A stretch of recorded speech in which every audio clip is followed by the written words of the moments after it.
Okay, well, good morning. My name is Alex. I belong to the Latin America iGEM team. So, first of all, I want to say thanks to the iGEM organization for permitting us present our work. Go ahead. So, we mainly come from Colombia. This is a beautiful land that you see over there. This is our logo. This is South America. And over Mars, you know, this is our bacteria, transformed bacteria with our device that we want to show you the relation between an autotrophic and heterotrophic bacteria in Mars. So, go ahead. Okay, our project background consists on many investigations, which says that cationic porphyrins, such irons, on many metal ions bind to DNA and transform the DNA configuration, and thus affecting the development of bacteria in such environments like Mars environments for reduction environments, reductive environments.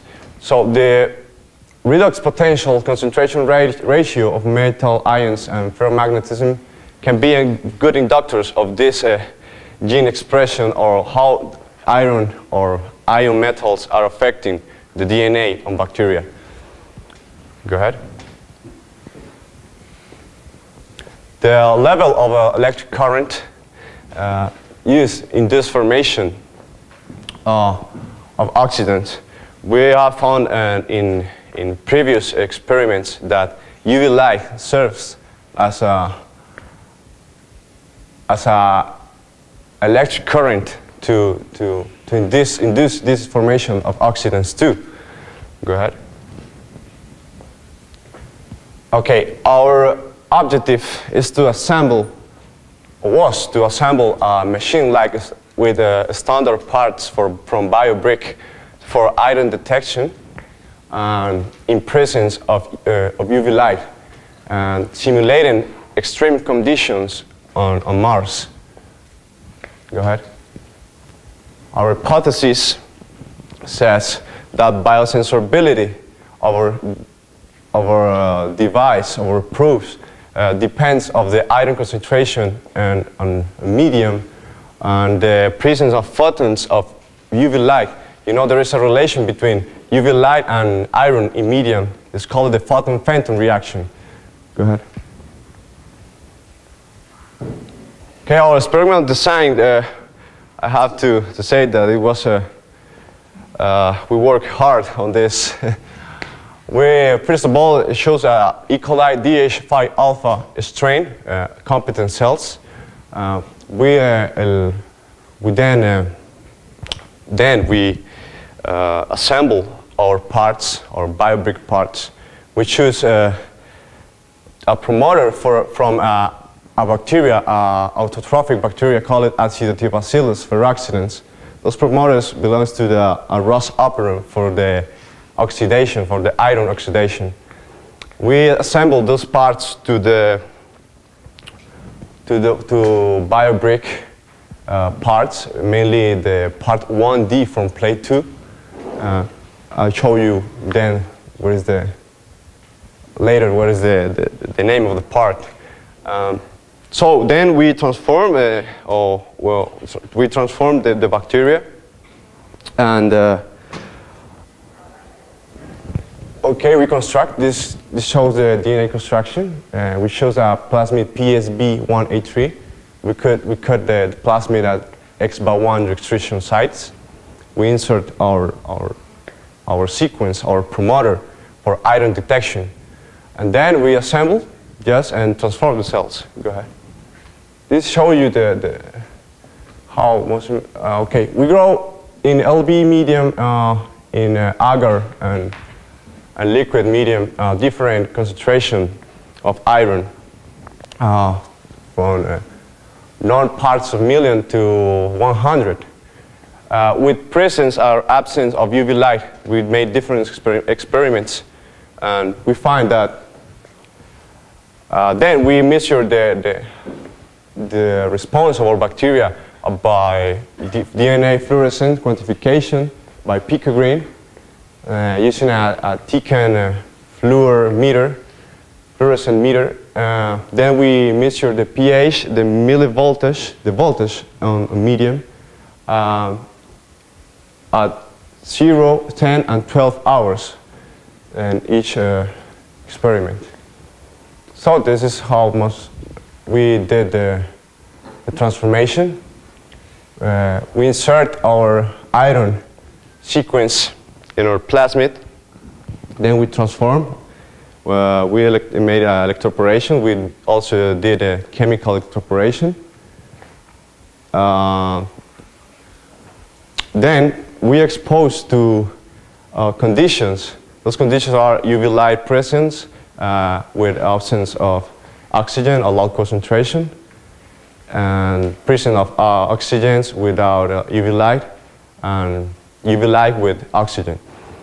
So then you see that in presence of iron, our bacteria has a response showing a fluorescence. I don't know if I said that our device was assembled with a device which codes monomeric red fluorescent protein,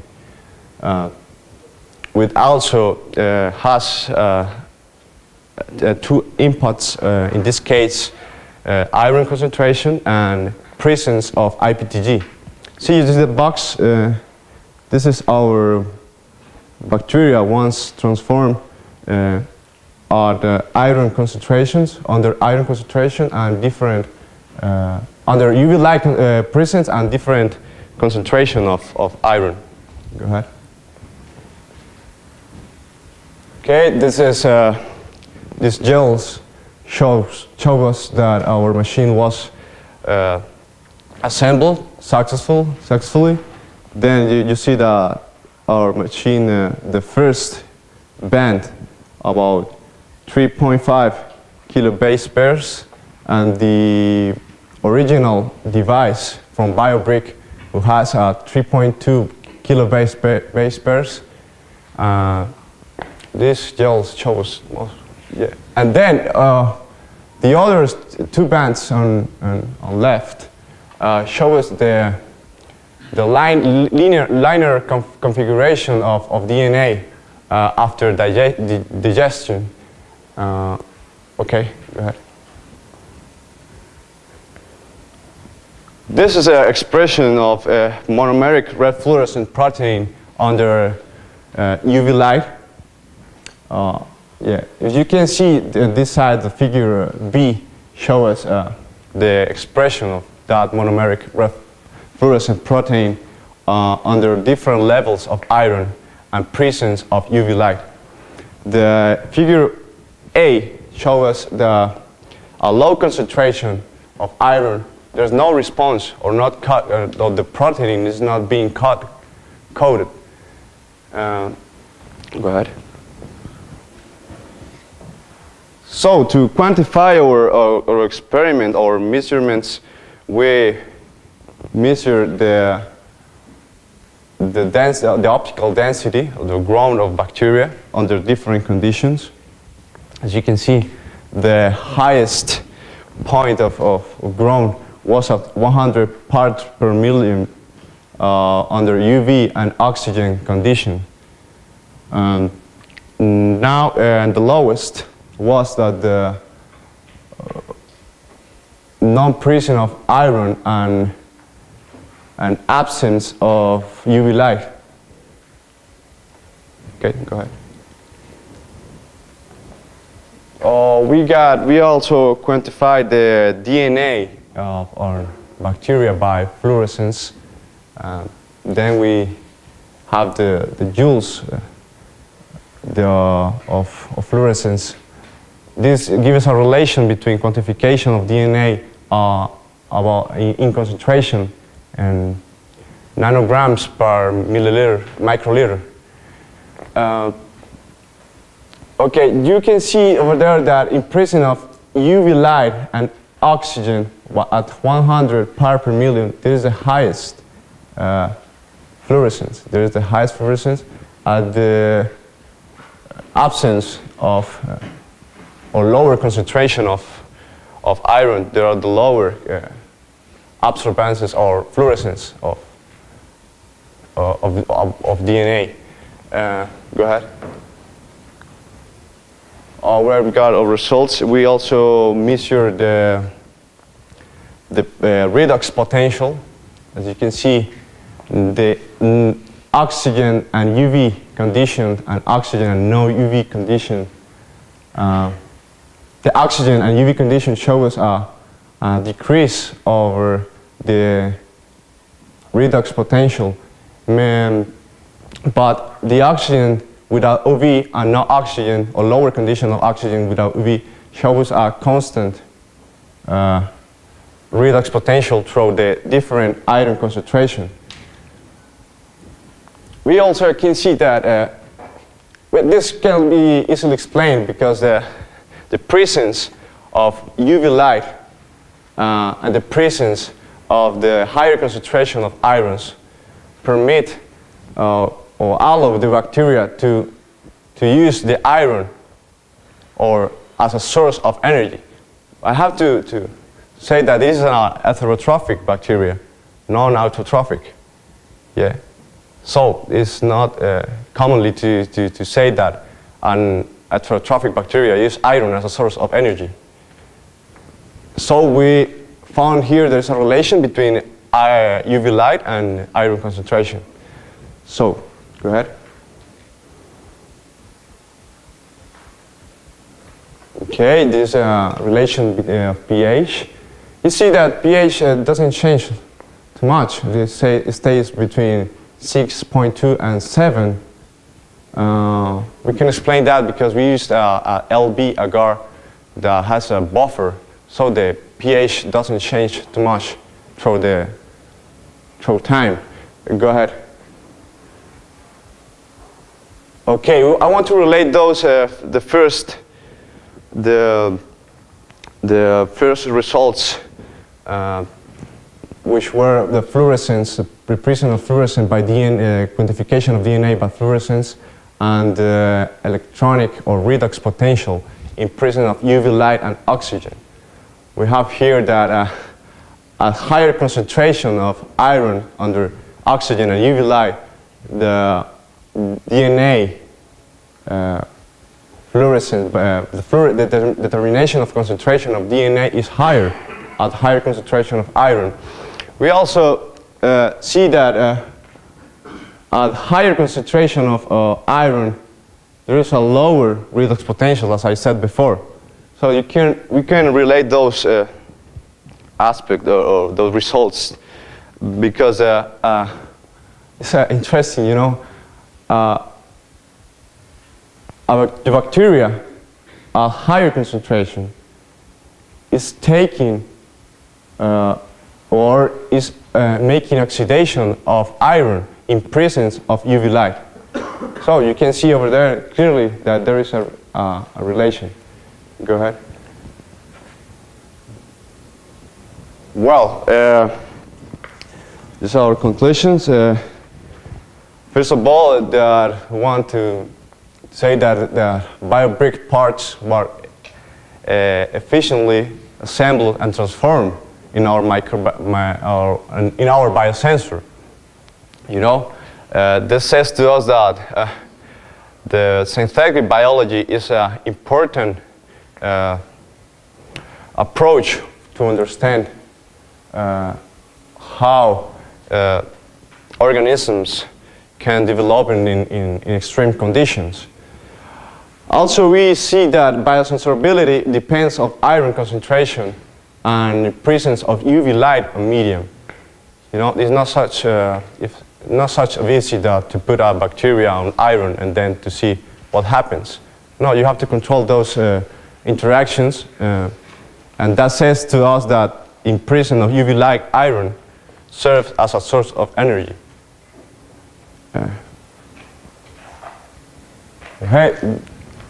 Okay, these results corroborate previous works from Dr. Raul Cuero, who Mars soil and simulation with Mars environment, especially with atmosphere simulations. These works also give us a sense of how life could exist in planets such as Mars. Okay, go ahead. Well, we want to say thanks to our mentor, Dr. Raul Cuero, for encouraging us to go ahead with this. We want to say thanks to Fonda Global, Microsoft Corporation, Looker Foundation, our family or friends for giving us the chance for being here. So we want to comment a series of things that happened through the experiment. There is an award to the best, isn't it, to the best solution to a problem. Since we were full, empty of problems, you know, from the beginning with the fact that we, first of all, we at the beginning of the experiment, we didn't have a lab to work. We were at Wiki, you know, but we didn't have a lab. Then, thanks to all these people, we get a lab to CIAT, International Center of Tropical Agriculture at Colombia. We work. Second, we all come from different cities in Colombia. You know, I come from a city from the Pacific coast called Buenaventura. Carlos comes to Cali, Buenaventura too.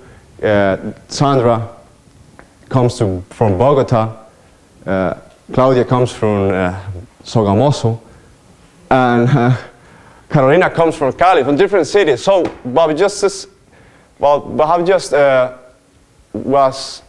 we did the all possible to join, to get together, to work, to think of Mars from Latin America, as you see in our logo.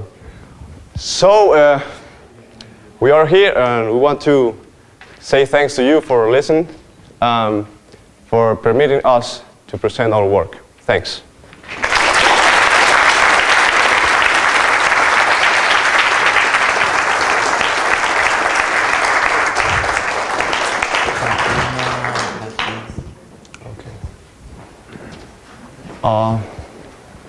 You have questions? Okay, go ahead. If you imagine maybe there's no life on Mars, can you use this to start to build something that could grow on Mars? Yeah, that's the fact. You know, we don't know if in Mars exists another kind of life. You know, as you just work with things we have here. Right. Okay, so yeah, we can construct a type of life that could develop easily on Mars, you know, with these biobricks. We're using, in fact, the part that we assemble to the biobrick comes from Acidithiobacilus ferrooxidans, which is a bacteria that has been used in many experiments by Dr. Raul Cuero in simulation of how life could exist on Mars, you know. We're showing that the biobrick construction could easily be functional of this type of studies. Another question? Oh, okay. Questions? Yeah. So first, what were the concentrations in the one plate you showed with RFP fluorescence? What are the concentrations of iron? Okay, that concentration of absence of iron, you know, 0 parts per million, and the other one was 100 parts per million, the highest. Okay, and that was with your design device? Yeah. Transformed? Yeah. Okay. And, all right. How did you choose the iron concentrations that you tested? Okay, from previous work, we see the biography, the reference. Okay, thanks. The reference, and they say that those concentrations can be good inductors to develop life in environments such as Mars. You know? Yeah. So have you looked to see if your dynamic range for your sensor is improved if you go to a minimal medium with iron? It looked like you kind of had a high signal with low iron. Yeah, I like that question because, you know, we use a promoter with I don't know if I say that. We use a promoter with we use a device with a promoter for lag. Where this promoter it has an input of IPTG. You know, we found that device gives us fluorescence in absence of IPTG. It's kind of weird. Do you know the genotype of the strain you're working with? I was going to get to that. What? DH5 alpha.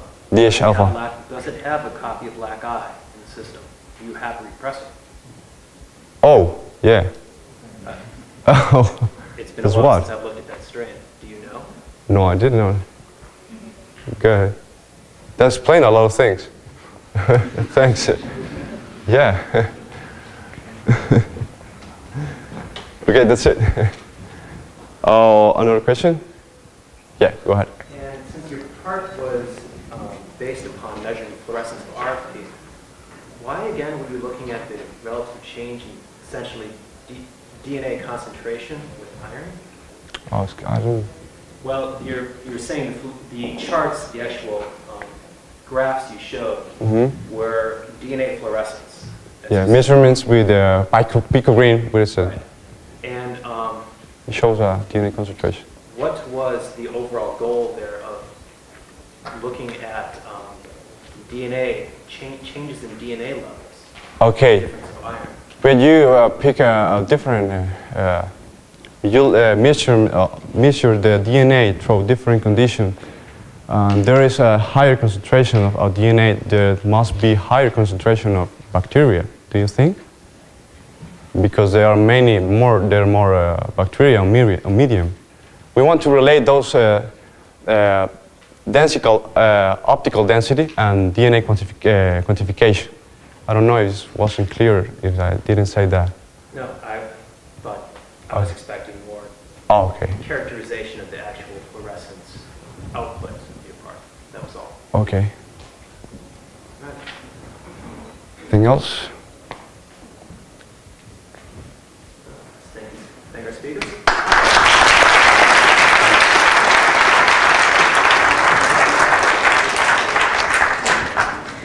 Thank you. Great job, Alan.